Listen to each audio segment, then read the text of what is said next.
You should have your sheet that says at the top, lesson number 6, I believe it is, How the Bible Came to Us. We're on page 2 of that lesson. We were going through various English translations of the Bible, talking a little bit about each one. If you don't have a sheet, by the way, there are a few left out there in the foyer on the table. And I've also set out the sheets for the next study.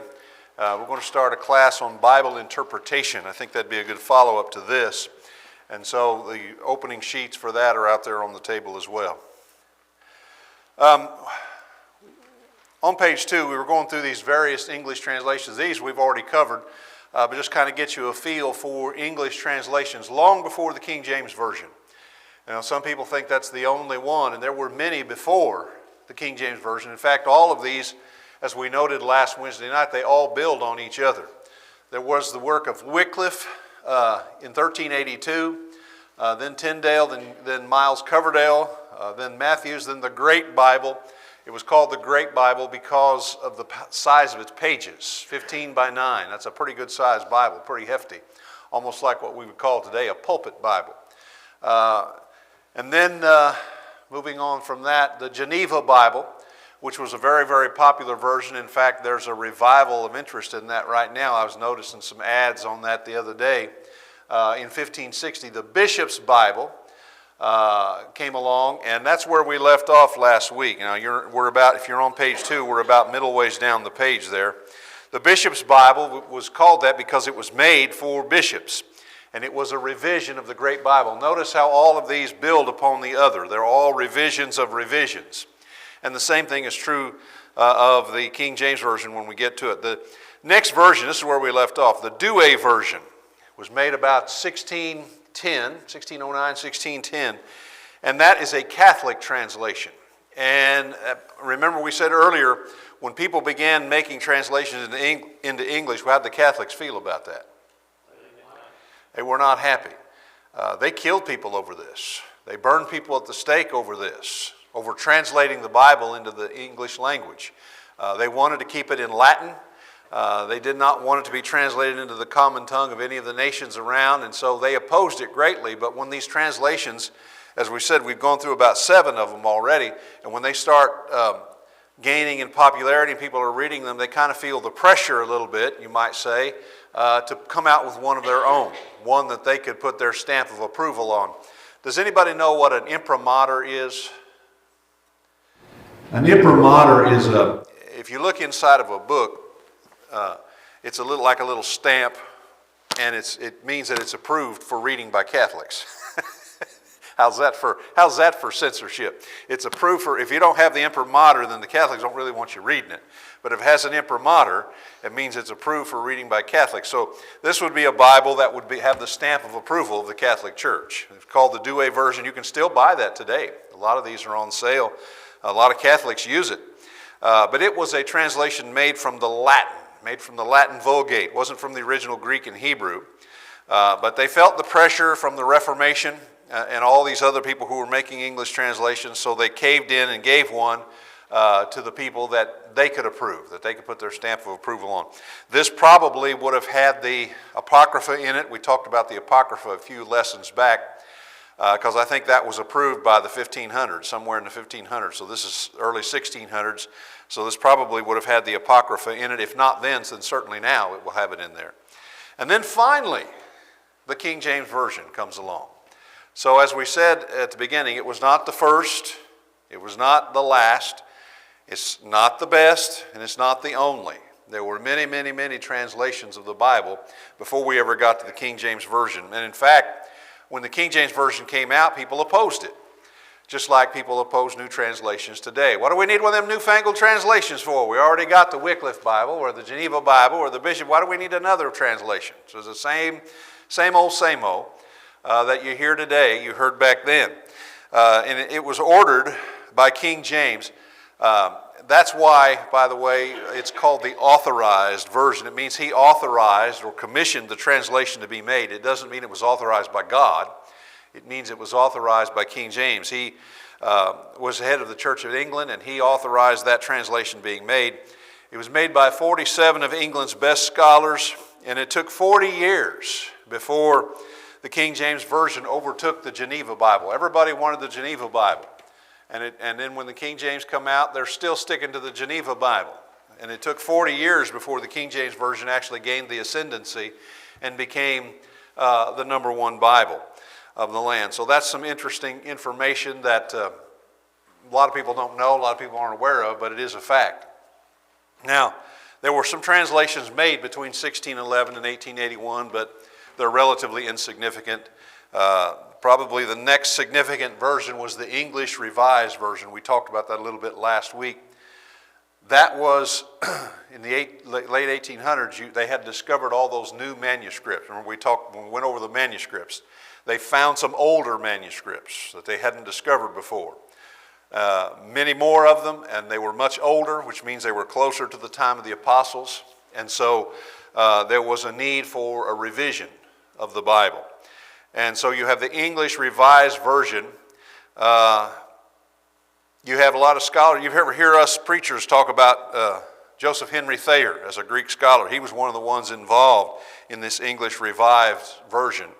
It was necessary because we had more information than we had in 1611. We found all these new manuscripts, older manuscripts, many more manuscripts, and so we're able to come to a more accurate text. And so it was a necessary thing. And last week we were talking about the difference between English in England and English in the United States. And I just threw out the illustration. There's others, but it was the first one that popped in my mind about a popsicle. We call it a popsicle. In England, they call it an iced lolly. And the only reason I'm saying that is sometimes when we say things differently than the way they say the things. And so the English Revised Version was more suitable for people living in England. So right on the heels of that came out the American Standard Version in 1901. It was the same thing as the English Revised Version, except it had the translations of the American Committee, which made it a little bit more easier for Americans to read, a little bit more suitable for Americans. But it's essentially the same thing with just a few minor differences.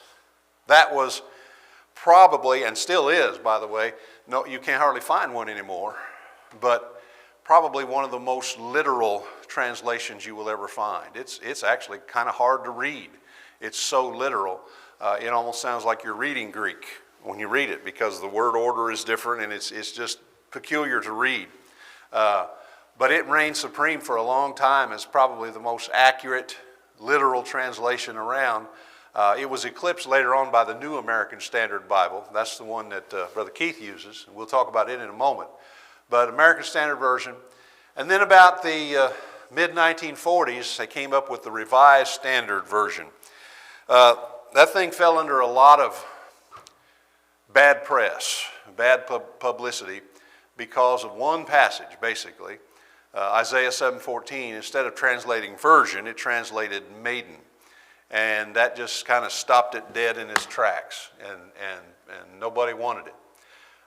You'll be surprised to know that the English Standard Version is the same translation as the Revised Standard Version, with a few little minor corrections like maiden versus virgin. There's just a few little minor corrections, but it's essentially the same thing. The base for the English Standard Bible is the same as the Revised Standard Version. There's not the dime's worth of difference between them. Revised Standard Version, not that bad overall, but there's some places, like the Isaiah passage, instead of virgin, it translates maiden, but not bad, very readable. It updated. And when you got to the American Standard, if you've ever seen one, it still uses the these and thous and ye's and things like that, very old English, even though it's 1901. But when they went to the Revised Standard, it was more modern day English, like we talk today, because we don't use ye's and these and thous and things like that. We don't talk that way. So the Revised Standard was probably one of the first ones that came out and omitted the old-timey talk like the King James has. Around 1964, you had the New American Standard Version. And now, it's been revised several times. I think it came out in 64. It was revised, if I'm remembering correctly, in 77. Then it was revised again in 95. And it's been revised again in 2020. And a lot of people don't like the 2020 revision. It made a lot of different changes But anyway, it's been revised several times over the years, 64, 77, 95, and 2020. At least 4 revisions that I know of.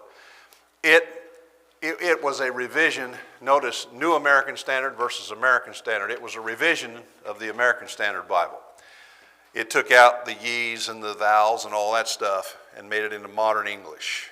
So, and Keith can attest to that, he uses it. It doesn't have these and thous and all that in it. It doesn't have it. When you said that, mine shows it, I guess mine would have been in the 95, because that's the last, when it shows copyright.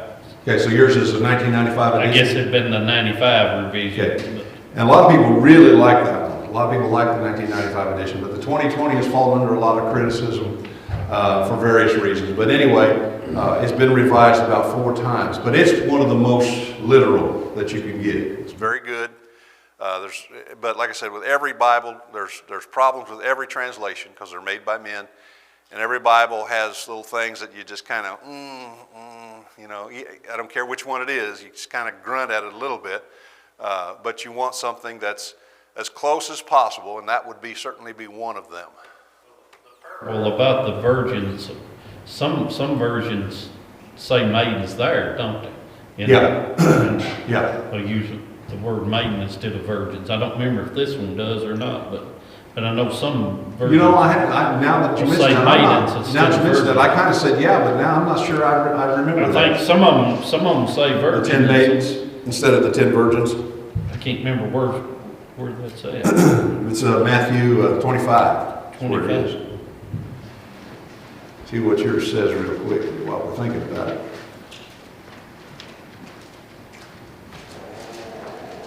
Yeah, this and titles it virgin, the 10 parable of the 10 virgins. 10 virgins. He used That's what. virgin. But I'm almost sure I've seen one.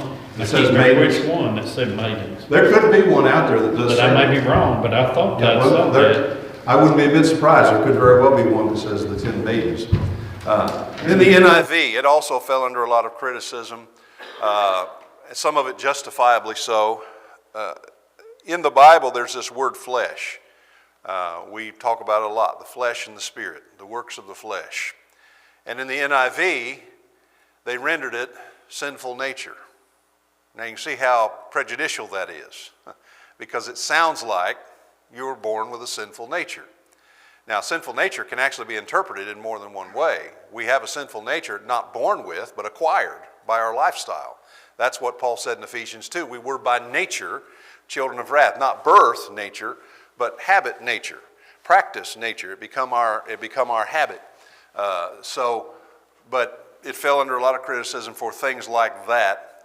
It is much looser. It's more what they call more dynamic translation, less literal and more interpretive. It's not a paraphrase, don't misunderstand me, but less literal and more interpretive. You have translations that run on a spectrum from uber literal to some that are all the way over here to the paraphrase realm, and the NIV is somewhere in the middle, probably closer to the paraphrase than it is to the literal, but somewhere in the middle. But the NIV 2011, the NIV was revised several times also. The NIV 2011 is actually pretty good. I like it. They've taken out the sinful nature stuff, and there's a lot of good stuff in it. Now, there's some places that it just missed the mark completely, but again, that's true of a lot of translations. But the 2011 update of the NIV, I actually think is pretty good overall. If you have trouble with the literal, you can kind of put them side by side, and sometimes that can help you a little bit to understand some of these verses. NIV, Yeah. some of the things I don't understand as good as I think, I go there and check it. Yes. And it helps. It does help. That's exactly right. It's good to have more than one. If you can pick up, and you can usually pick up a Pew Bible or a paperback Bible for almost nothing. It's good to have more than one translation so you can lay them side by side and look at them. I've got a computer program where I can lay them on the screen side by side. Get online on one of them. It's blueletterbible.org, I think, study. And that's one thing I really like about it. You look something up, look up a verse or something, you can look at it in the King James, and then you can go up here top and click it and go to New King James or new, and see how it words it different. And that it does help you. Some passages to look at the different It is, translations, you know. it is a big help. Just understand that it's, if you're in doubt, always go back, if you can, go back and look up the Greek word. Yep. And then you know. Then But you sometimes, really get confused. Huh? Then you really get confused. Well, speaking of that, though, that's a good thing about Vine's dictionary. Yeah. You don't have to be a super duper Greek scholar to read Vine's dictionary. It's written for the average Joe like you and me, and so it's pretty good. Sometimes you get some of these others like Thayer, you have to know a little bit of Greek, or you get lost in the thing. Then finally, Ta-da! My favorite, the New King James Version. It was another revision of the King James, and it's essentially the same Bible as the King James without the these and thous and things like that. There's some word order changes because of modern English versus 1611 English, but it's essentially the same thing as the old King James, probably 90% of the way, about the same thing.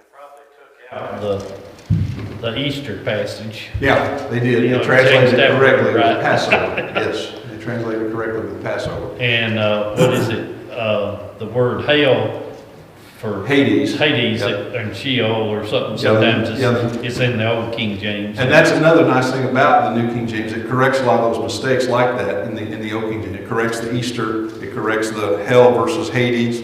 That's corrected in the New King James Version. So there's a lot of things that I like about New King James. I'm not trying to Tell you which one to use. You use whatever you're comfortable with. But I really, myself, I like that one a whole lot. Okay. Let's see where I've left off here on my notes. Some other ones after the New King James. The New Revised Standard Version, actually not bad either. It's got a few places where you kind of grunt at it a little bit, but not too bad. Very modern type English, very smooth reading. If you get a chance to pick up a paperback copy, it's well worth your $5 or whatever it is. It's very smooth reading and very easy to understand. And again, that's one of the things that helps when you get bogged down in a more literal translation. You can pick up an NRSV or something like that, and it'll help a lot. Another one of my favorites is originally the Holman, and it became the Christian Standard Bible. We'll talk about that. But the Holman Christian Standard and the Christian Standard Bible, very good. If you get a chance to get a copy of one of those, it would be well worth your money. I've had a Holman, I think, yeah.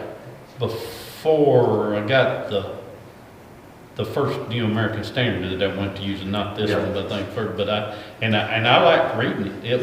It was a study Bible. It had some, I Okay. think, had some extra stuff in it. But I like the original Holman. The Holman Christian Standard's been updated several times. But I like the original one so much I almost gave up on my New King James and switched over. That's how much I liked it. It was that good. But they've revised it. Some of the revisions I'm not as comfortable with. English Standard Version, a lot of people use that anymore. And it's very good. It's got some places, like all of them, it gets kind of grunt at. And I'm not happy with the English Standard in 1 Corinthians 11 on the woman's head covering because it makes it a husband and wife thing instead of a man and woman thing. Not happy with some of the things in 1 Corinthians 7 where it completely misses the mark. But overall, as a whole, it's very good, very literal. A lot of people like it. It's easy to read. So English Standard, very high up there on the popularity list and actually on the accuracy list. It's pretty good, with a few exceptions here and there. Christian Standard Bible, and here's a new one, and one of my new favorites. I still like my New King James, but Legacy Standard Bible, very good. You can get your hands on one of them. That just came out In 2021, and it's very much like the New American Standard Bible 1995 edition. One distinctive thing about the Legacy Standard Bible is that in the Old Testament, every place where God's name is, Yahweh, it translates it Yahweh every single time. And that's hard to get used to because we're used to reading the Lord in all capital letters. So we're so used to the Lord, the Lord, the Lord. This one will say Yahweh, Yahweh, Yahweh, Yahweh, because that's God's actual name. And of course, scholars are divided. Some say it should be pronounced Yahweh, and some say it should be pronounced Jehovah. I'm not sure which way, but it seems like the bulk of the scholarship today leans toward Yahweh as the correct pronunciation. And so it puts that actually in the text of the Old Testament. Instead of putting the Lord, it puts Yahweh. And that gets a little awkward because you're not used to it, you know. But other than that, really, really good translation. Very literal, very close to the New American Standard and the American Standard in terms of its accuracy. All right. Questions, comments up to this point? Steve? The International Standard Version calls the 10 versions the 10 bridesmaids. 10 bridesmaids. So that's probably what you were thinking of. I don't know, but I thought, and I may be thinking of one of the children's story books or something, but I remember some of them saying but it may be something that something I've seen like that. They called them maidens and that, you know, but I was thinking that one of the versions called them maidens, but I may be wrong, you know. Now, next question that we want to talk about, why are there so many? People get frustrated with this. Why do we need so many? And it does seem that in the last 20 years or so, it's just been almost an explosion of translations, almost like overkill, and updates and translations and updates of the translations and over and over and over. But there is some justification for it. Maybe not as many as we have right now, but there is some justification for it because, and I've said this many times, and I just want to make sure it gets drilled in between your ears, every translation has mistakes in it. Every one, okay? And so because of mistakes, we need new translations and updated translations. Acts 12 and verse 4, the King James translates Easter. There was no such holiday as Easter in New Testament times. It should be translated, the Greek word there is Passover. And every other translation does translate it that way. It does translate it Passover. I think the King James did it that way because by the time that translation was made, they were celebrating Easter, and this kind of gave the readers an understanding of it's the same time of year, essentially. During the Passover and Easter time comes along about the same time of year. But it is a mistake. It's not correct. Archaic language. Anybody know what archaic means? Yeah, it's old-timey talk. Yeah. nobody talks that way anymore. And this isn't the only place where there's archaic language, but I just put one verse up there as an example. It's not the only example. But in 2 Corinthians 8 and verse 1, and I used this on a fellow one time. I had switched over to the New King James and he was mad at me. He wanted me to go back to the King James. So I said, well, open up your King James Bible and read 2 Corinthians 8 and verse 1. In the King James it says, moreover, brethren, we do you to wit. We do you to wit of the grace of God bestowed on the... And I said, what does that mean? He didn't have a clue.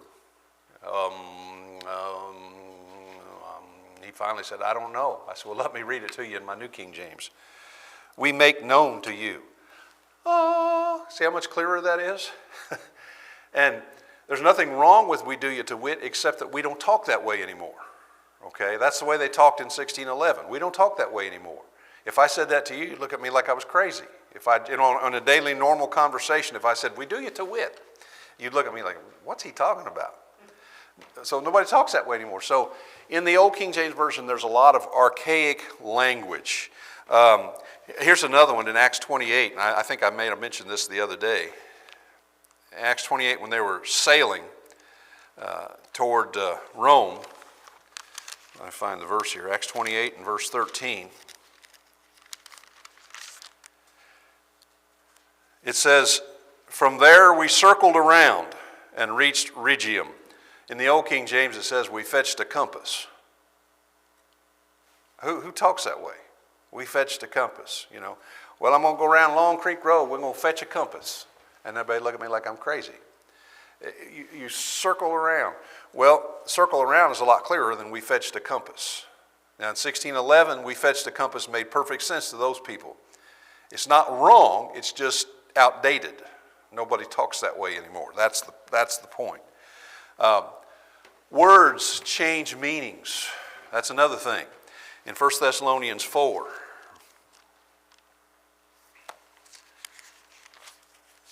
and he's talking about the second coming of Christ. 1 Thessalonians 4 and verse 15.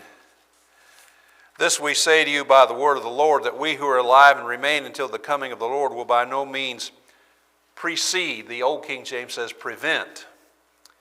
In 1611, prevent meant to precede. It meant to go before. So it's not that the translation is wrong, it's that we don't use that word that way anymore. In our language, what does prevent mean?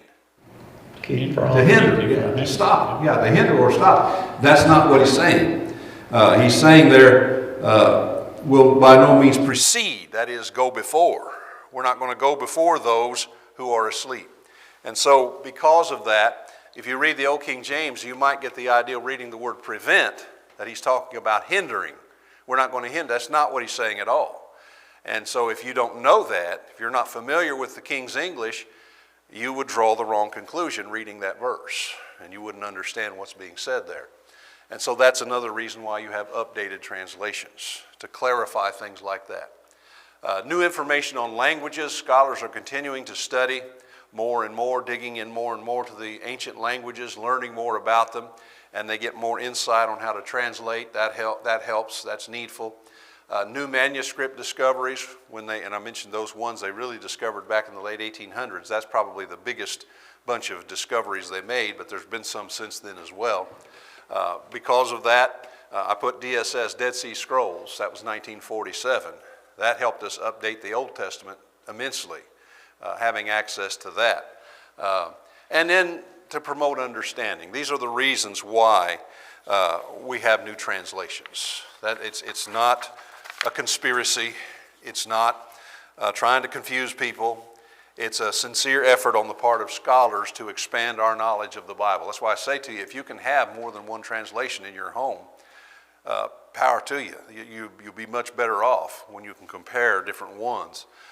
Just always know that it's the original Greek that's correct. And any one of these translations might have it mistaken here or there. But when you start comparing them, it helps. It kind of adds a little bit to your study there.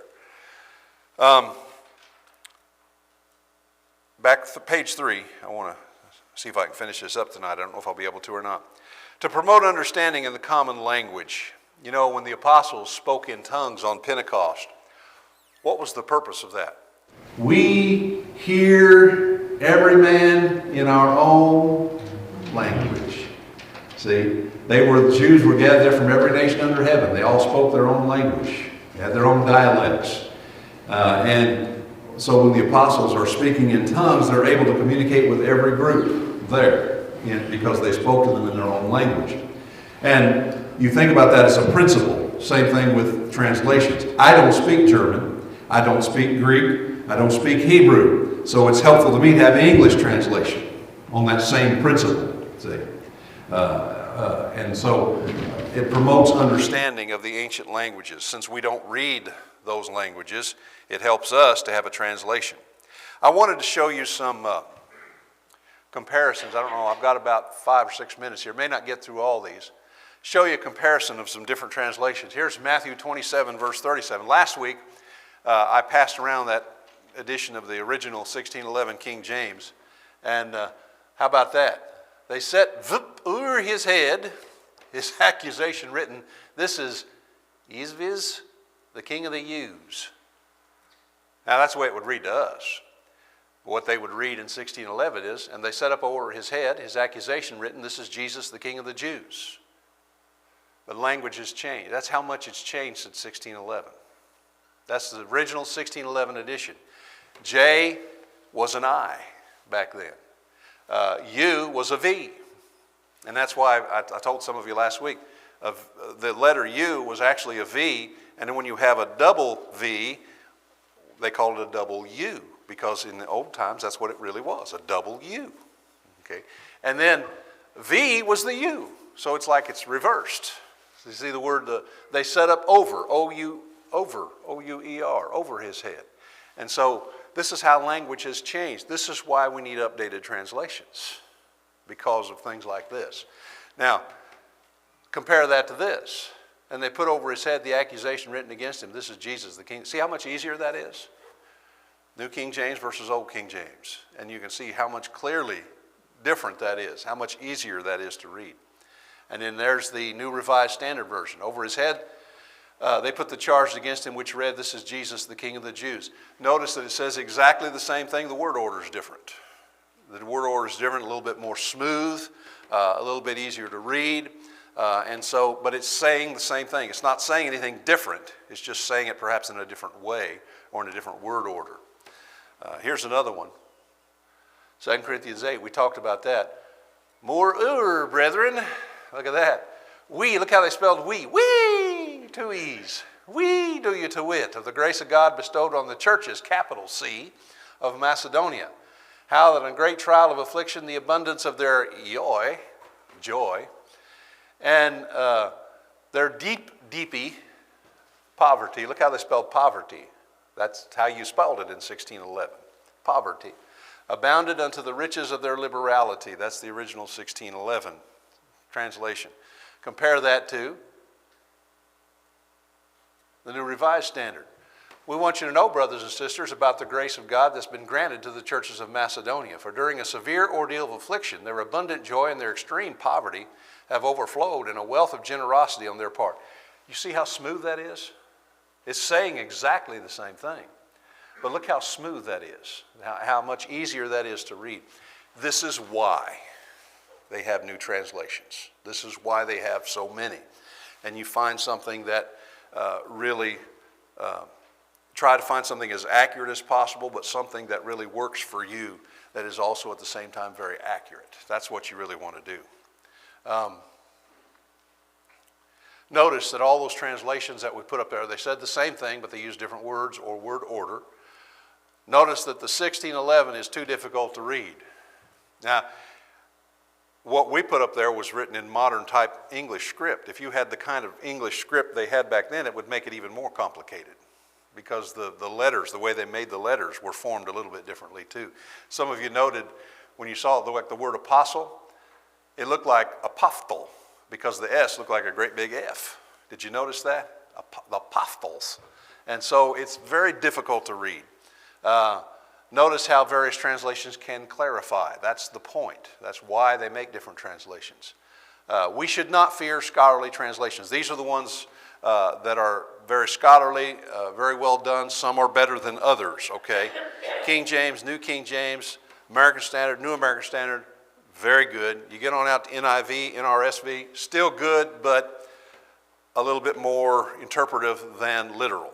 So use with caution. Use, by all means, but use with caution. But don't fear scholarly translations. Now, I just got a couple minutes. I want to see if I can get that last point in here. Some things to beware of in translations. Beware of a one-man translation. And there's a lot of them out there. I listed some. Moffat, the Phillips translation, the Goodspeed translation, George Lambsa translation. Why would I say that? That man's slant to Yeah, it. they'll have- That man's point of view. Yeah, they're going to have, as much as he may try not to, he's going to put his bias in there. And he may try, and he may be as honest as he knows how to be, but it's going to have some of his bias in there. So beware. I wouldn't say never get one. I just say use with caution. Okay, beware of. I'm not saying throw it away. I'm saying use with caution. Sectarian translations like the New World Translation, that's what the Jehovah's Witnesses put out. And for instance, their translation says in John 1:1, in the beginning was the Word, and the Word was with God, and the Word was a God, little g. Uh-oh, that's a problem. They don't believe in the deity of Christ. And so their translation reflects that. They have them. Yeah, I mean, seriously, you're exactly right. You cannot, that's how important the deity of Christ is. You cannot go to heaven if you don't believe in the deity of Christ. And yet they deny it. They deny his deity. And their translation will reflect that. Beware of it, paraphrasing. Like the Living Bible or the Message, because they're not really trying to give you a literal word for word as much as they are trying to give you their slant, their interpretation. Their interpretation may be right and it may be wrong. So beware. Steer clear of, use less of. I'm not saying never buy one. They're nice for curiosity's sake, but be careful. Don't use it as your main study Bible. Another issue that comes up is non-italic print for words that are added. There's a lot of translations that do that, by the way. Now, that's one of the things that you like about King James, New King James, American Standard. If the translators add words for clarity, they'll put them in italic print. The letters are leaning over. That way you know this was added. This was not part of the Greek text. Great example comes to mind is Ecclesiastes 12. Fear God and keep his commandments, for this is the whole duty of man. The word duty is added by the translators. And it's added with good reason. It's added for clarity. I'm not saying it's a mistake, but they made it italic, so you know. It's a way of telling you, but not all translations will do that. They'll just put the word duty in and not italicize it. And so you don't know if it's been added or not. So that's something to look out for. It's not a deal breaker, but just know that if your translation is like that. Look for reputable works. Look for, number one, a more literal translation. The more literal, the better. But you can't go 100% literal. You wouldn't be able to understand it. Look for one made by a group of scholars rather than by one man. Those kind of things will reduce the likelihood of being misled. My personal recommendations are right there at the bottom. King James, New King James, American Standard, New American Standard, ESV, CSB, and LSB. Those are safe and reliable. You can count on those pretty much. They're pretty good. And again, every one of them will have mistakes, but they're all pretty good. And I would steer clear of the Message and the Living Bible and things like that. Steer clear of those. All right. If you have any other questions, you'll have to wait till next week. I think We're out of time.